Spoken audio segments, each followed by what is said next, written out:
Welcome to the National Museum of the Pacific War. We're located in Fredericksburg, Texas. I'm Reagan Grau, Director of Collections and Exhibits. This museum originally opened as the Fleet Admiral Chester W. Nimitz Memorial Naval Museum in 1967. Perhaps you're wondering what a Pacific War museum is doing in the Texas Hill Country. Well, Fredericksburg is the birthplace of Fleet Admiral Nimitz, and he commanded the Pacific Fleet in World War II. We renamed it the National Museum of the Pacific War in 1997. Today, we are the only museum in the continental United States solely dedicated to preserving the historical record of the Pacific War. We have a 6-acre campus that includes 55,000 square feet of exhibit spaces. These include the Pacific Combat Zone, where the stories of carrier aviation and PT boats are told, the Admiral Nimitz Gallery, which features exhibits related to the life and career of Chester Nimitz, the Memorial Courtyard, and the Plaza of the Presidents. We're focusing today, however, on the George H.W. Bush Gallery, where the story of the war in the Pacific unfolds. If y'all are ready for the tour to begin, follow me. We start in 19th century China. A lot of Western European nations had established colonies throughout Asia, but not in Japan. Japan, an isolated island nation, was able to take a look outside and see what was happening in China, realized that China was being exploited by Western colonization, and decided they wanted no part of that. So Japan radically altered their society. They industrialized, they militarized at a rapid, astonishing, breathtaking rate in the late 19th century. And Japan, having modernized, built a state-of-the-art navy by the turn of the century and got into a fight with the Russian Baltic fleet at the Straits of Tsushima in 1905. Now, the admiral leading the Japanese Navy at the time was Admiral Togo.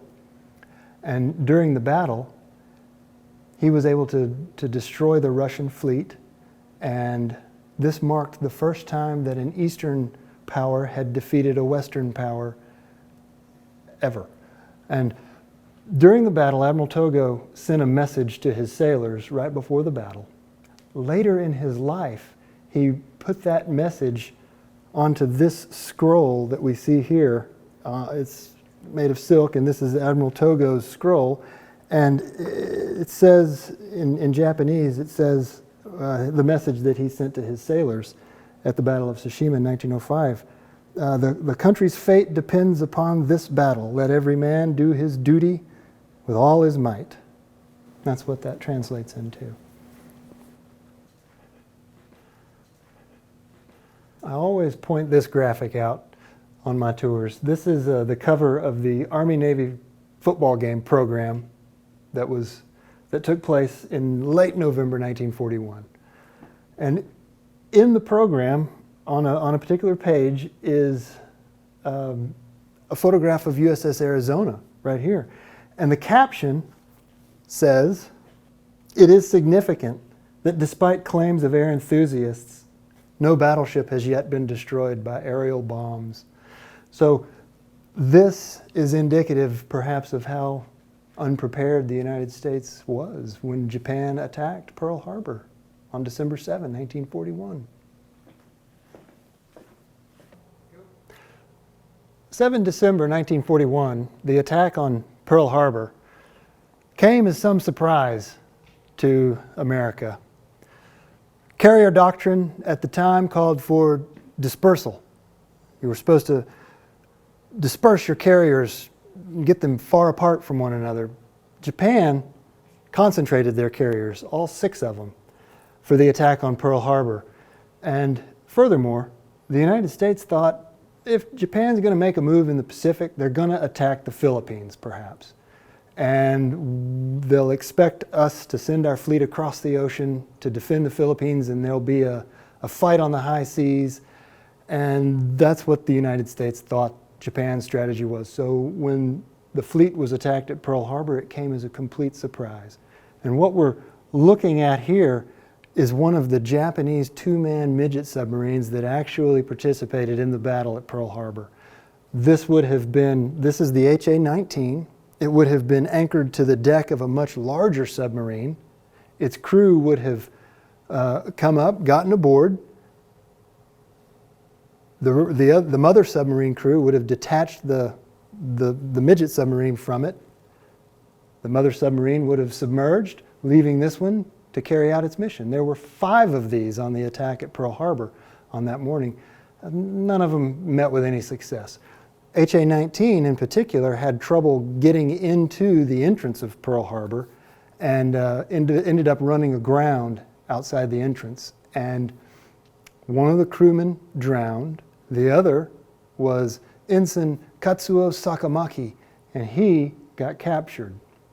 The museum acquired HA-19 in the late 80s, maybe early 90s, and it featured heavily in the 1991 symposium focusing on the 50th anniversary of the beginning of World War II. And Katsuo Sakamaki was actually able to attend that symposium and was reunited with his submarine that he hadn't seen in 50 years. Also on display is a gun sight from USS Ward, which is an old destroyer. Ward was on patrol outside the entrance of Pearl Harbor on that morning and saw a submarine in a place where it shouldn't have been. So they used one of their 5-inch guns to fire the very first shot of World War II for the United States. And the Ward only had 4 5-inch guns aboard, so we're not certain if this is the one that the crew looked through in order to fire that shot, but there's a 1 in 4 chance that it is. But it's definitely a gun sight from a 5-inch gun off of USS Ward. The Japanese attack on Pearl Harbor achieved total surprise, and they managed to destroy or damage several ships in the fleet. One that suffered catastrophic damage was USS Arizona, one of the battleships. And what we have here is a door from Arizona, and of course Arizona sank, but it wasn't submerged entirely. The superstructure was still above water because it didn't sink in that deep of water.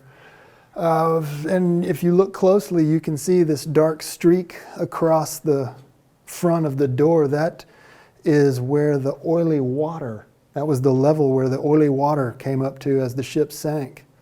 And it left that mark there. And you can see here, the door has been cut.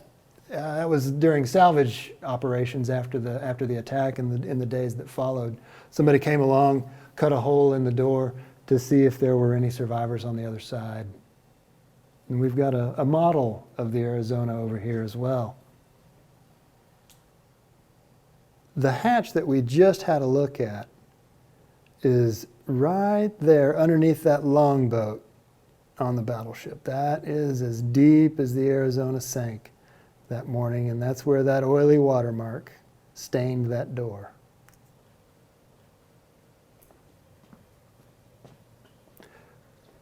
With the Pacific Fleet crippled, President Roosevelt needed a new commander, so he selected Admiral Nimitz to take command of the Pacific Fleet, which he did on 31 December 1941.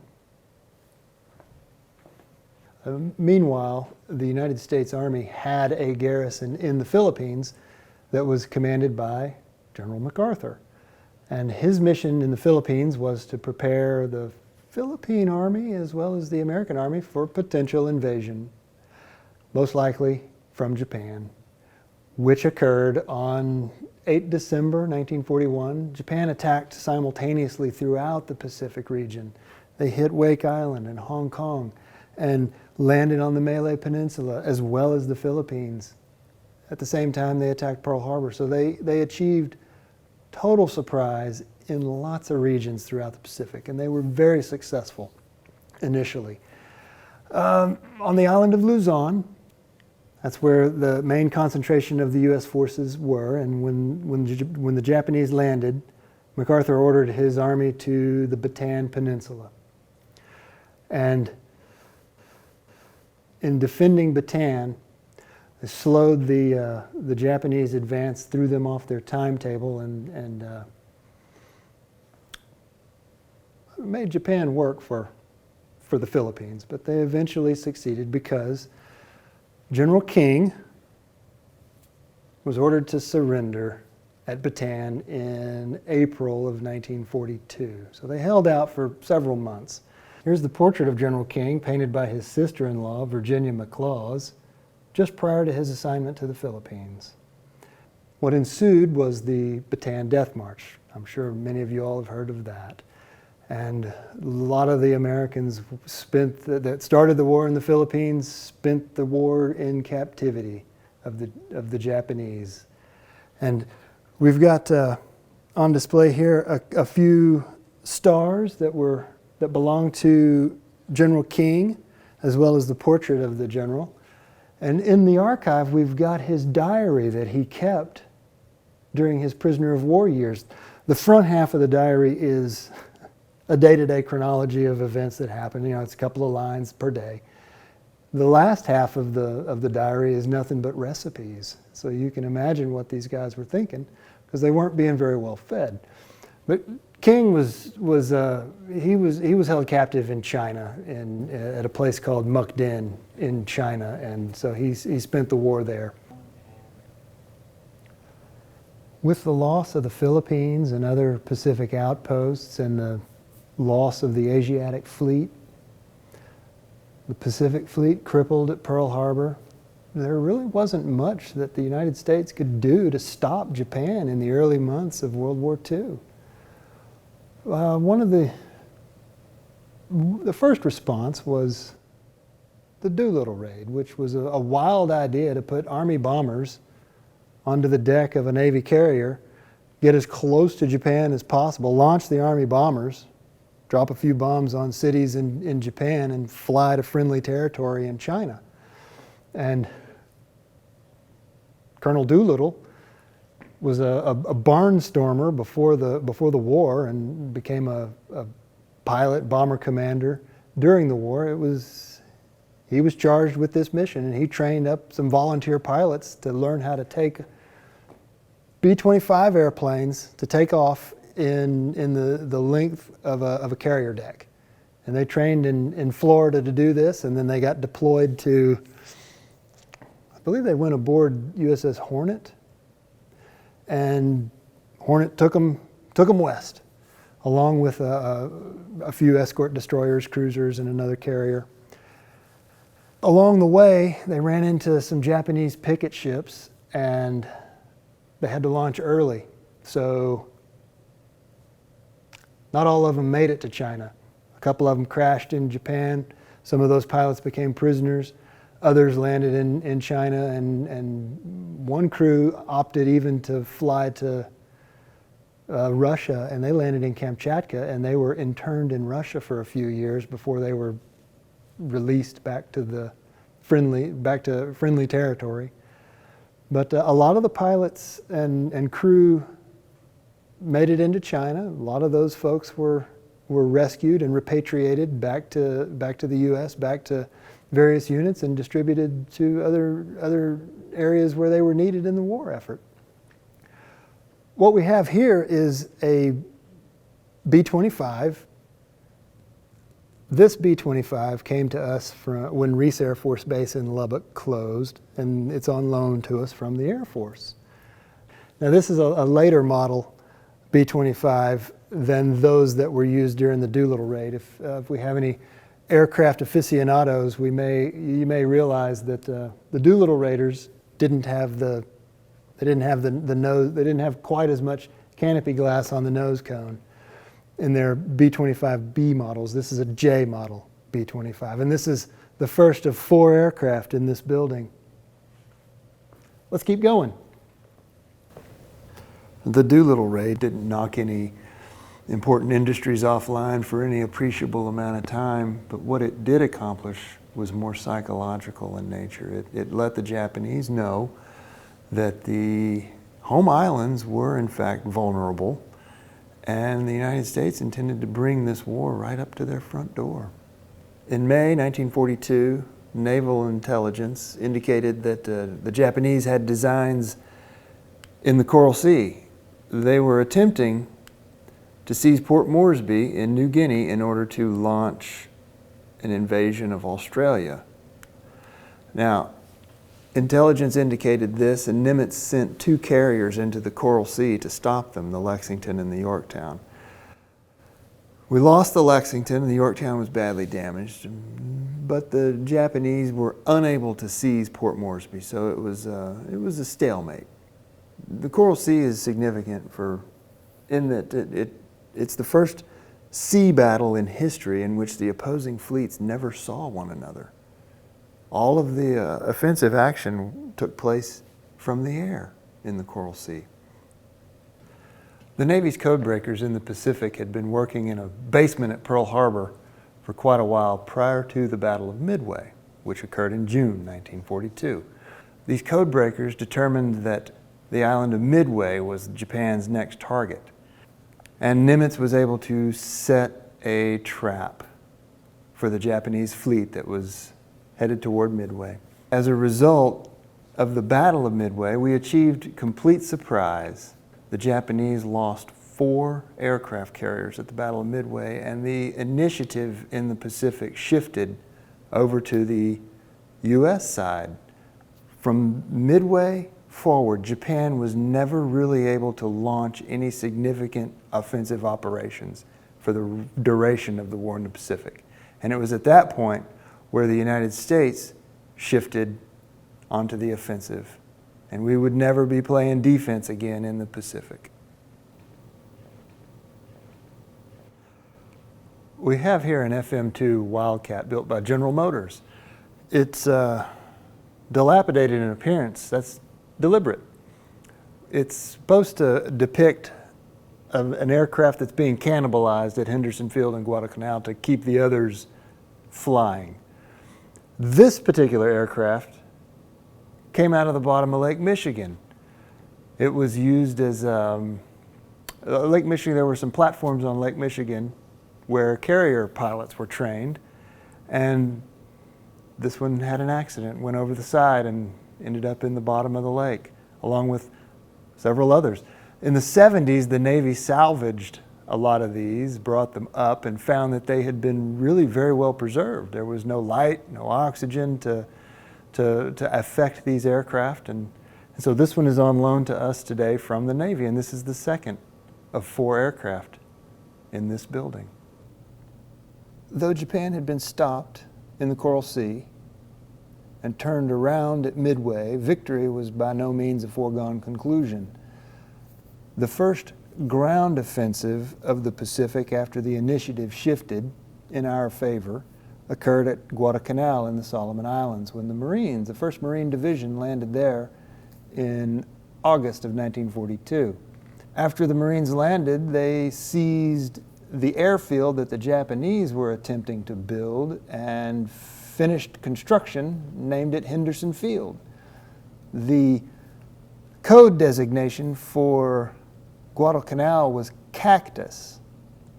And so when the Marines were able to secure the airfield and the Navy was able to bring in some dive bombers, the Cactus Air Force was born. This is a flight helmet and flight goggles of Saburo Sakai, a leading Japanese ace in World War II. You can see some damage here on his flight goggles and on his helmet. He was attacked by an American flyer who put a bullet through Sakai's cockpit. Well, he ended up surviving the war and was trained other pilots. Sakai had a daughter who married a professor at UT San Antonio, and in the process of visiting her, he came to know the museum. And toward the end of his life, he donated these 2 items, the goggles and the helmet, to the museum for our collection. Around the same time the Marines landed in the Solomons, the Army landed in New Guinea and was assisting the Australians at Buna. And what we have here is an M3 Stuart tank that was commanded by Australian Sergeant Jack Lattimore, who was in this tank. You can see a gaping hole in the hull gunner's position right here. Now, this tank was destroyed at the Battle of Buna in New Guinea by a 3-inch Japanese naval gun, which is on display right over there. Both items were recovered from New Guinea in the 70s and brought to the museum to be on display. This is a Model 10 3-inch gun manufactured in Japan. It's more of an anti-aircraft weapon than an anti-tank weapon. It's able to fire a 12-pound projectile 26,000 vertical feet and can fire 10 to 12 rounds per minute. Yeah, here at the museum, we don't solely focus on the battles. We also touch on industrial production. This is one of over 600,000 Jeeps that was produced during the war, many of which were sent overseas. This particular Jeep was refurbished and restored, is on loan to us from one of Admiral Nimitz's nephews that lives around here. We also have the first radar-guided smart bomb on display here at the museum, as well as proximity fuses and M1 Garands. We talk about shipbuilding. Visitors to the National Museum of the Pacific War will find plenty of galleries focusing on all of the different island hopping campaigns throughout the Pacific. The Marshall Islands, the Mariana Islands, Palau, Philippines. Along with those fascinating artifactual displays, there's lots of stories that get told about the war in the Pacific at this museum. Here is the third of 4 aircraft in the building. This is the Japanese float plane, codenamed Rex. And it was a fighter plane, but not a very agile fighter plane, as you can imagine with the floats on it. Not very many of these were built during the war, and I think maybe 2 or 3 remain. It was designed to take off and land on water. This is the 4th and final airplane in this building. What you're seeing is a Japanese Val dive bomber, and it was destroyed on the ground at New Britain. And when the museum acquired the Stuart tank and the Japanese gun, it also got this plane at the same time back in the early 70s. It's not all about artifacts here at the museum. We've also got plenty of interactives for visitors as well, such as these tabletop maps that are scattered throughout the gallery. There may be half a dozen of these. And these really encapsulate and make simple, very complex battles in the Pacific War. We've also got oral history kiosks for visitors to enjoy. We've got about 5,100 oral histories in the museum's collection. And at these various kiosks, short excerpts are drawn from those collections that are featured. We've also got these computer interactives here scattered throughout the gallery as well, and visitors are able to take a little bit deeper of a dive into some subject matter and figure out, what units were involved, both Japanese and American. You can see maps and timelines, and there's photographs and videos that are inside those kiosks, as well as a tab that features all the Medal of Honor recipients and their citations. No discussion of the war in the Pacific is complete without featuring the atomic bomb.